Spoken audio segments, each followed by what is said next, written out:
저는 68입니다. 그리고 그 사람과 함께한 세월은 41해가 넘었어요. 길다면 길고 짧다면 짧은 세월이죠. 그런데 지금 돌이켜보면 그 시간 동안 저는 한 번도 그 사람을 의심해 본 적이 없었습니다. 저희는 1981년에 결혼했습니다. 소개로 만났는데 말수는 적지만 책임감 있어 보이는 사람이라 이상하게 믿음이 갔어요. 자상하거나 다정한 편은 아니었지만 늘 성실했고 가족을 위해 사는 사람이었죠. 무뚝뚝한 그 말투조차 그땐 듬직하게 느껴졌어요. 우리 삶은 늘 평범했습니다.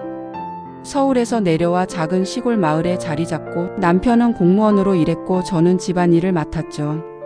아이들 키우고 밥하고 빨래하고 매일이 똑같았지만 그게 당연하다고 생각하며 살았어요. 특별한 말은 없었지만 그 사람은 매달 월급을 꼬박꼬박 가져다 줬고 우리 가족을 한 번도 배신한 적이 없었습니다. 사람들은 저보고 복 받은 거라고 했어요. 도박도 안 하지 술도 안 하지 바람은 더더욱 없고 그냥 묵묵하게 살아가는 사람이라고 저도 그렇게 믿었습니다. 이 사람만큼은 믿어도 되는 사람이라고요. 우리 집 벽에는 가족 사진이 걸려 있어요. 결혼식 사진, 첫째 돌사진, 다 같이 제주도 여행 갔을 때 찍은 사진까지. 그 사진들 속에 있는 그는 늘 웃고 있었어요. 부드럽고 따뜻하게요. 지금 생각해보면 그 웃음이 조금은 낯설게 느껴져요. 어쩌면 그 사람은 진짜 자신의 이야기를 단 한 번도 하지 않았던 건 아닐까. 그런 생각이 자꾸 들거든요. 그래도 그땐 몰랐습니다. 그 사람의 삶에 제가 모르는 얼굴이 하나 더 있었단 걸. 그리고 그게 저희 가족 모두를 뒤흔들 일이 될 줄은 정말 꿈에도 몰랐습니다. 그렇게 믿어왔던 사람의 정체를 41해가 지나서야 알게 될 줄이야. 그 사람의 이상한 행동은 아주 서서히 시작됐습니다. 처음엔 아무렇지도 않았어요. 퇴직 후 몸이 찌뿌둥하다며 산책을 나간다더군요. 저녁 먹고 한 바퀴 걷는 거야 건강에도 좋겠다 싶었죠. 그런데 시간이 점점 늦어졌습니다. 처음엔 1시간, 그 다음엔 2시간, 나중엔 밤 11시 자정이 넘어 돌아올 때도 있었어요. 핸드폰은 항상 무음으로 해놨고 문자나 전화도 자주 확인하지 않았습니다. 이상했지만 전 그걸 의심이라고는 생각하지 않았어요. 답답한 속을 혼자 달래고 싶은가 보다. 그렇게 넘겨버렸죠. 하지만 이상한 건 그뿐이 아니었어요. 새벽녘에 깨어보면 그 사람이 거실에 앉아 무언가를 쓰고 있었습니다. 조명도 켜지 않고 노트에 뭔가를 조심스럽게 적고 있었죠. 제가 가까이 가면 얼른 덮고 방으로 들어가 버리더군요. 업보를 쓰는 건가? 처음엔 그런 생각도 했습니다. 그런데 왠지 더 깊은 뭔가가 있다는 느낌이 들었어요. 설명할 순 없지만 가슴이 싸하게 식는 기분이 들더라고요. 어느 날은 핸드폰을 우연히 보게 됐는데요. 저장된 번호가 죄다 숫자뿐이었어요. 이름 없이 날짜처럼 저장된 번호들. 거기에 걸려온 시간도 새벽 2시, 3시. 발신지는 국제번호로 시작됐습니다. 순간 심장이 덜컥 내려앉았습니다. 이게 뭘까? 누구랑 연락을 하는 거지? 그때부터 밤마다 남편이 문을 열고 나갈 때마다 제 속은 타들어갔어요. 며느리한테 말을 꺼낼까 고민도 했지만 괜한 걱정 끼치고 싶지 않아 참았죠. 저 혼자 이 상황을 껴안고 있자니 점점 병이 될 것 같았습니다. 그러다 어느 날 아주 사소한 계기로 제 의심은 확신이 되어 버렸습니다. 김치 냉장고를 정리하다가 야채칸 깊숙한 곳에서 이상한 걸 발견했어요. 까만색 작은 USB. 보통 사람 손톱만 한 크기였죠. 누가 거기에 그런 걸 넣어둘까요? 우리 집에서 컴퓨터 쓰는 사람은 남편뿐인데 그마저도 이메일 로그인도 겨우 하던 사람이었거든요. USB를 손에 쥔 채 그대로 얼어붙었습니다. 열어보고 싶었지만 괜히 건드렸다가 더 큰일 날 것 같았어요. 안에 뭐가 들었는지 모르는데 느낌이 너무 이상했거든요. 그날 밤 전 처음으로 남편 몰래 우는 꿈을 꿨습니다. 꿈속에서 남편이 저를 향해 웃고 있었는데 그 웃음이 너무 낯설고 소름 끼쳤어요. 그때 처음으로 이렇게 생각했죠. 이 사람, 혹시 내가 모르는 다른 삶이 있었던 건 아닐까? 그 다음날 아침 국정원에서 사람이 찾아왔습니다. 문 앞에 선 두 남자, 한 명은 정장을 입었고 다른 한 명은 말없이 서 있었습니다. 그들이 제게 했던 첫 마디는 아직도 잊히지 않아요. 혹시 남편분에 대해 이상한 점 못 느끼셨습니까? 그 질문 하나가 제 40년 인생을 완전히 뒤흔들었습니다. 저희가 처음 만난 건 1982년, 그때 저는 대학교 2학년이었고 그 사람은 같은 학교 정치학과 4학년이었어요. 캠퍼스 안 작은 도서관에서 마주쳤죠. 당시에는 그렇게 시작될 줄 몰랐어요. 조용히 책을 보던 사람이었고 말도 별로 없고 표정도 무뚝뚝했죠. 그런데 이상하게 눈에 자꾸 들어오더라고요. 무심한 듯 보였지만 책장을 넘기는 손끝은 아주 조심스러웠어요. 말수는 적지만 말할 땐 단어 하나하나를 골라 쓰는 사람이었어요. 그런 점이 오히려 더 믿음직스럽게 느껴졌습니다. 누군가와의 관계에 쉽게 휘둘리지 않는 중심 잡힌 사람이라는 느낌이랄까요? 그 사람은 정치 이야기를 자주 했습니다. 그런데 늘 조심스러웠어요. 친구들 사이에서도 목소리를 낮췄고 사람 없는 구석에서야 속내를 꺼냈죠. 당시엔 그런 게 멋있어 보이기도 했어요. 세상 돌아가는 걸 알면서도 조용히 사는 사람. 그게 왠지 깊은 사람 같았거든요. 그렇게 한두 번 마주치다 졸업식 날 그 사람이 먼저 밥을 사겠다고 하더군요. 우리는 그렇게 시작됐습니다.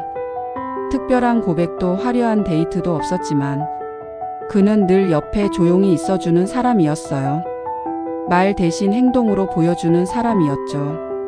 추운 날엔 제 책가방을 들어주고 아플 땐 아무 말 없이 약국에서 감기약을 사다 주던 사람이었어요. 지금 생각해보면 그때 제가 느낀 건 설렘보다는 신뢰였던 것 같아요. 감정이 들끓는 사랑은 아니었지만 이 사람이라면 오래 함께할 수 있겠다. 그런 생각이 자연스럽게 들었어요. 결혼은 대학 졸업 후 2년쯤 지나서 했습니다.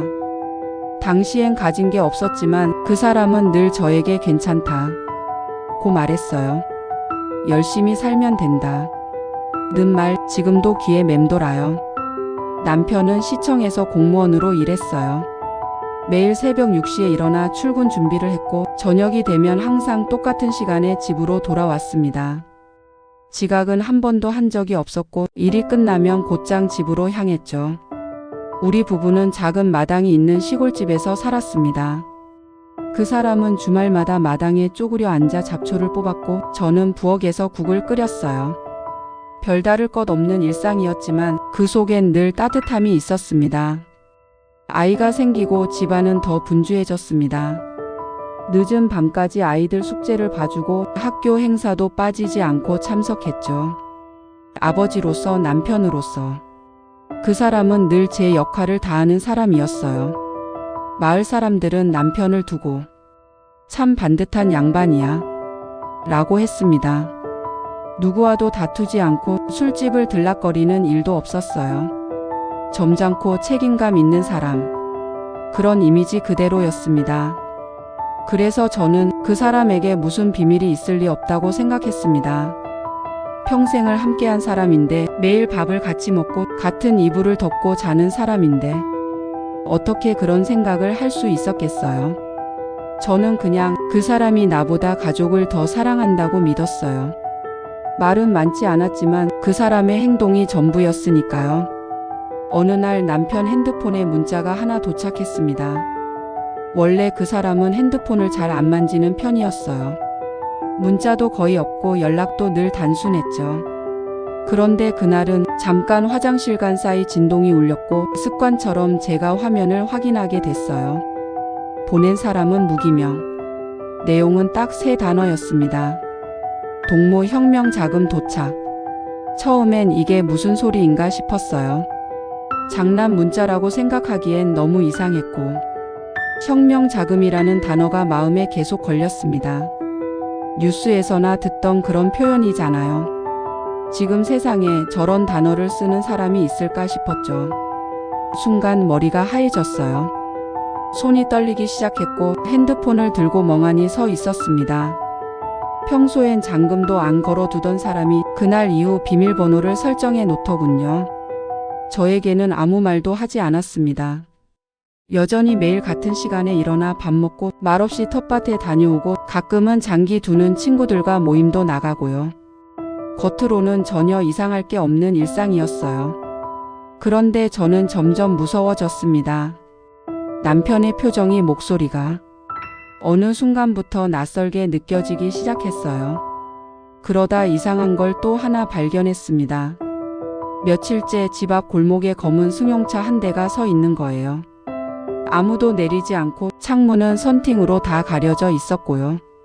몇 시간씩 같은 자리에 정차해 있다가 남편이 외출하고 돌아올 때쯤이면 차도 사라졌어요.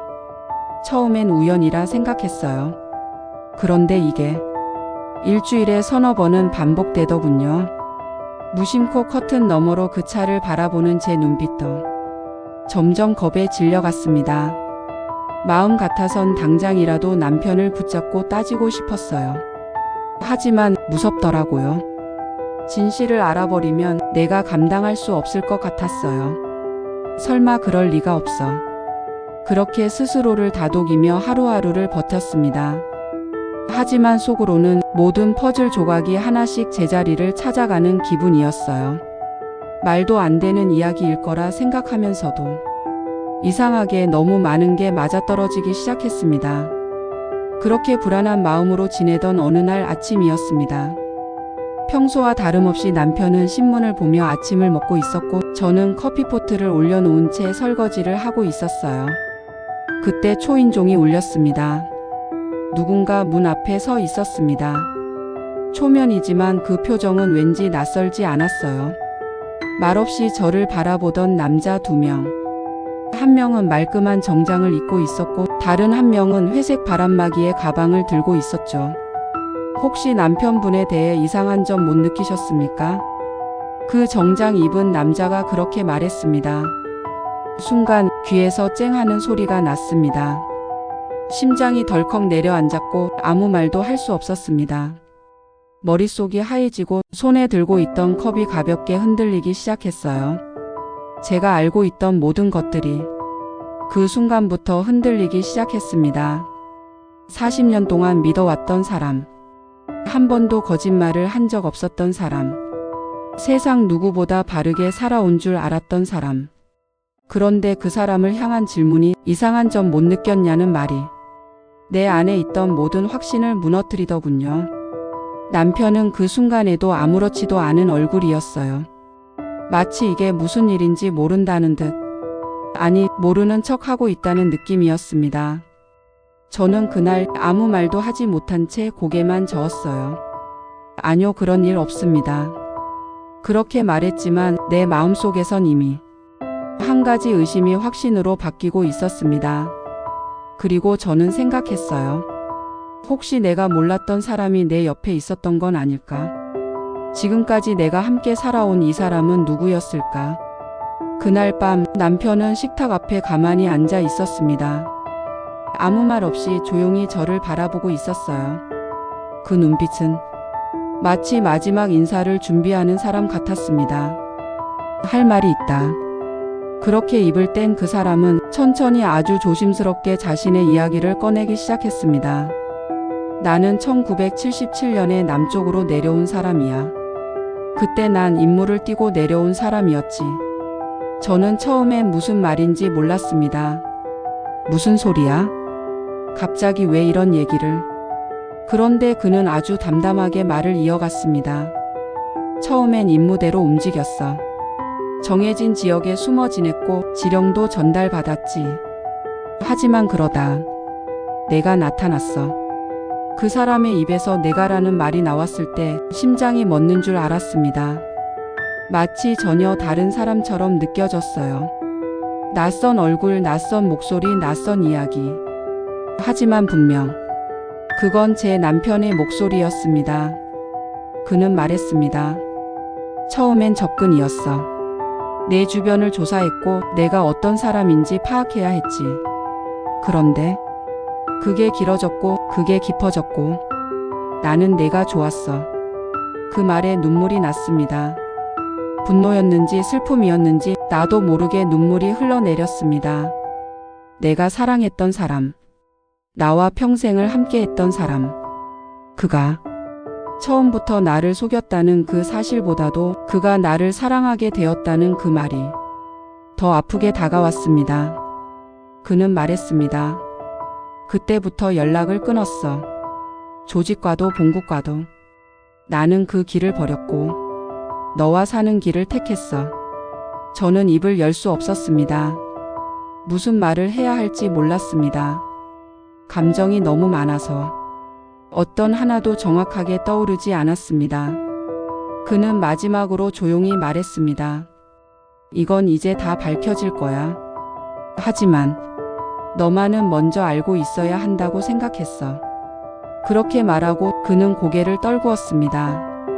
눈을 감은 얼굴이 그렇게 오랫동안 곁에 있었던 내 남편과 동시에 전혀 다른 사람처럼 느껴졌습니다. 한참을 침묵이 흐른 뒤 남편은 다시 입을 열었습니다.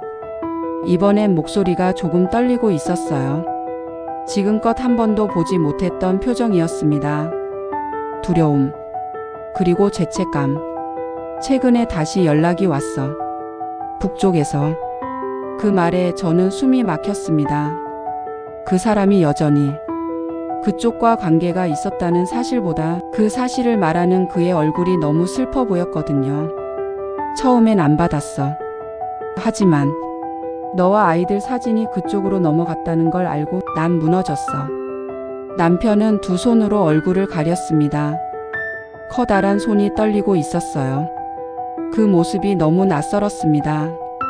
그토록 강하다고 믿었던 사람이 그렇게 약해 보인 건 처음이었어요. 내가 한 일은 변명할 수 없어. 하지만 당신과 우리 아이는 내 유일한 진심이었어. 그게 전부였어. 내 인생에서 거짓말이 아니었던 단 하나. 저는 그 말을 듣고도 아무 대답을 할 수 없었습니다. 울지도 못했고 화도 내지 못했습니다.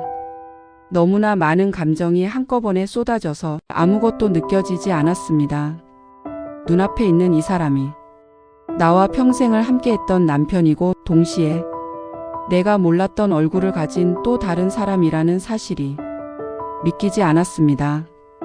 그 사람을 미워해야 할까요? 아니면 그저 불쌍한 사람으로 받아들여야 할까요? 그는 마지막으로 조용히 저를 바라보며 말했습니다. 고맙다. 그렇게 오랜 시간 내 옆에 있어줘서. 그 말은 마치 이별처럼 들렸습니다. 그 사람은 결국 체포됐고 저는 그날을 마지막으로 그와 얼굴을 마주하지 못했습니다. 그리고 지금까지도 저는 매일 그 질문을 마음속에 던집니다. 내가 사랑한 사람은 누구였을까? 그는 진짜로 날 사랑했던 걸까? 그리고 나는 그를 용서할 수 있을까? 남편은 결국 체포되었습니다. 검은 차 2대가 골목 끝에 서 있었고 조용히 아무 소리도 없이 그를 데려갔습니다. 마지막으로 저를 돌아봤을 때 그 사람은 아무 말도 하지 않았습니다. 그냥 짧게 고개를 끄덕였을 뿐입니다. 징역형이 선고됐다는 소식은 뉴스로 들었습니다. 이름은 나오지 않았지만 모든 정황이 제가 아는 그 사람이 맞다는 걸 알려주고 있었습니다. 수감 초반 몇 달 동안은 편지가 왔습니다. 규칙적으로 같은 글씨체로 비슷한 말투로 잘 지내고 있느냐? 아이들 걱정은 하지 마라. 그리고 마지막엔 항상 미안하다 는 말이 적혀 있었습니다. 하지만 어느 날부턴가 편지가 오지 않았습니다. 연락처도 없고 면회도 허락되지 않았습니다. 남편의 소식은 그렇게 끊겼습니다. 마을 사람들에게는 그냥 도시로 이사 갔다 고 말했습니다. 누군가가 진실을 물어보는 일은 없었고 저도 아무것도 설명하지 않았습니다. 식탁은 여전히 네모난 나무 식탁 그대로입니다. 아침마다 2개의 수저를 꺼냅니다. 습관처럼 아무 생각 없이 그렇게 놓습니다. 그리고는 한쪽 수저를 다시 조용히 서랍에 넣습니다. 이 집안 곳곳엔 아직도 그 사람의 자취가 남아 있습니다. 마당에 작은 호미, 현관 옆 구두 한 켤레, 그가 쓰던 낡은 머그컵. 버릴 수가 없습니다. 버리고 나면 정말 이 사람을 완전히 잃어버릴 것 같거든요. 매일 오후 3시면 마당으로 햇살이 쏟아집니다. 그 시간은 그 사람이 꼭 텃밭에 나가 있던 시간이기도 했습니다. 그 풍경을 바라보고 있으면 문득 지금도 그가 거기서 고추대를 다듬고 있을 것 같은 착각이 듭니다. 그 사람은 없는데 모든 풍경엔 그 사람이 그대로 남아 있습니다. 그래서인지 저는 아직도 하루가 낯설어요. 모든 게 그대로인데 그 사람만 없는 이 집에서 저는 매일 조금씩 무너지고 있는지도 모르겠습니다. 그날 이후 저는 혼자서 많은 것들을 되돌아봤습니다. 그 사람이 살아온 삶, 그가 숨기고 있던 얼굴, 그리고 그 속에서도 나를 바라보던 눈빛을요. 모든 게 거짓이었을 수도 있습니다. 처음부터 계산된 접근이었고 내가 그저 임무의 일부였을지도 모릅니다. 그런데도 저는 생각하게 됩니다. 정말 그 마음까지 거짓이었을까? 아이들과 웃던 그 얼굴이, 명절에 전 부치며 흘린 땀이, 새벽마다 일어나 도시락을 챙겨가던 뒷모습이 과연 전부 연기였을까? 지금도 확신할 수 없습니다. 어떤 날은 그를 원망하고 어떤 날은 그를 그리워합니다. 마음이 하루에도 수십 번씩 갈라집니다. 만약 그 사람이 단 한순간이라도 진심으로 나를 사랑했다면 나는 그 모든 시간을 거짓으로만 기억하고 싶지는 않습니다. 그 사람이 나를 속였다는 사실은 분명 용서받기 어렵습니다. 하지만 그 사람이 나를 지켜주려 했다는 사실은 마음 한 구석을 계속 붙잡고 놓아주지 않더군요. 이따금 꿈에서 그 사람을 봅니다.